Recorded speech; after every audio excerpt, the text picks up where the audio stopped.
Hello, all you lovely people watching at home. Good lord!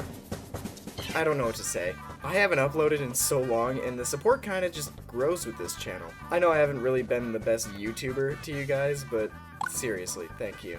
I need to reward you guys, so since we've missed Halloween, and the sleep paralysis video is doing amazingly, it's time.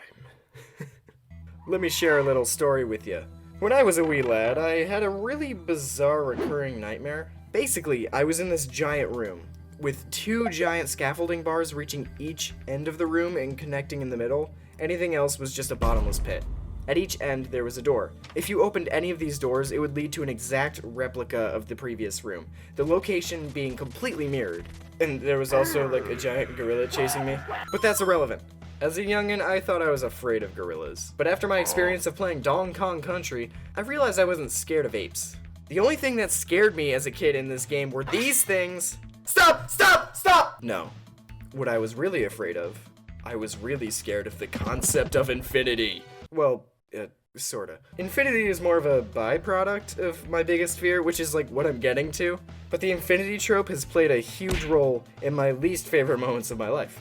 Aside from my last sleep paralysis video, which you should totally check out, by the way, where there was a part where I was falling down a flight of stairs that seemed endless, I've actually only had one other significant sleep paralysis experience when I was like 17 or so. It was a lot less story driven, so I didn't make another video directly on it. So here we are. I wrote it down in much less detail than the last one, so enjoy. Sleep paralysis, Scene 2, Take 1. I was dreaming about playing on my DS from when I was younger. I was playing Pokemon Pearl. I don't know why, I haven't played that game in years. But as I was playing it, my eyes kept doing this thing where it looked like a wipe from the bottom to the top of the screen, as if I was waking up from a dream. Each time that happened, my Pokemon team was different. I found this bizarre. I could have sworn the screen was different a second ago. In one final swipe, the game was off. From my perspective, I was imagining the game existing the entire time. When I put the game down, I try to get up when I realize I had absolutely no control over my body. Here we are again. This time, there's a figure at the end of the bed, sitting down and staring at me.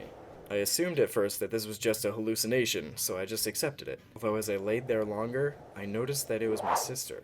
I tried to communicate with her, but my words were slurring. I couldn't get a word out. I could tell that me slurring my words scared her, so she ran to get help from my parents. As I laid there, motionless, I contemplated my existence. Is this real? That was a perfectly believable sequence of events.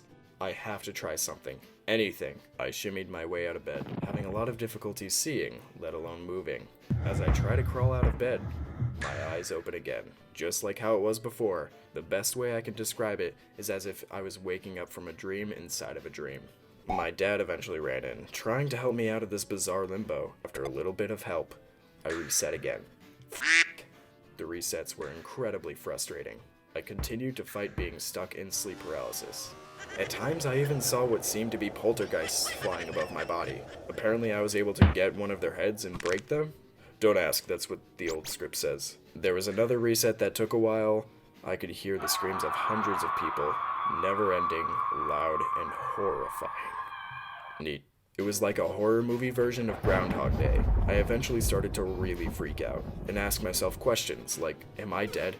Is this purgatory? Will I be stuck here forever? Why can't I do anything about this?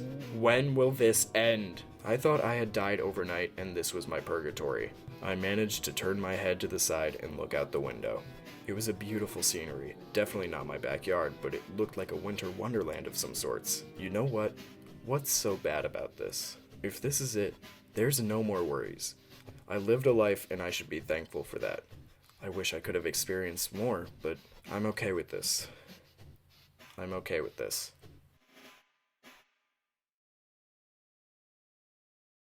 I'm not dead! Not today, bitch! I came to a realization that day. I'm not afraid of the concept of infinity. Well, in a way I am, but that's not the main fear. It's the fear of being helpless. Listen, I'm not the type of guy to get scared easily.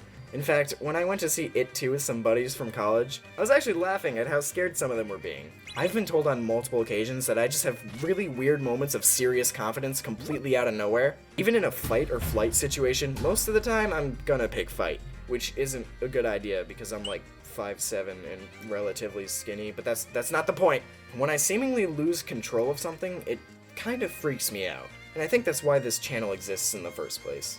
I never really wanted to make money off of doing this. I mean, yeah, if I make some money off of this, cool, but I couldn't do this as a job. This is my hobby, my form of self-expression. I can always go back to this channel if I want to create, you know? I don't really worry about how many views I'll get or whether or not this will be demonetized. And as far as I can tell, some people enjoy the stuff I put out there, which is super cool. I really appreciate that stuff. Some comments really make my day. This hunk of junk is my baby. On another note, over the summer, I had a pretty serious corrective exotropia strabismus eye surgery.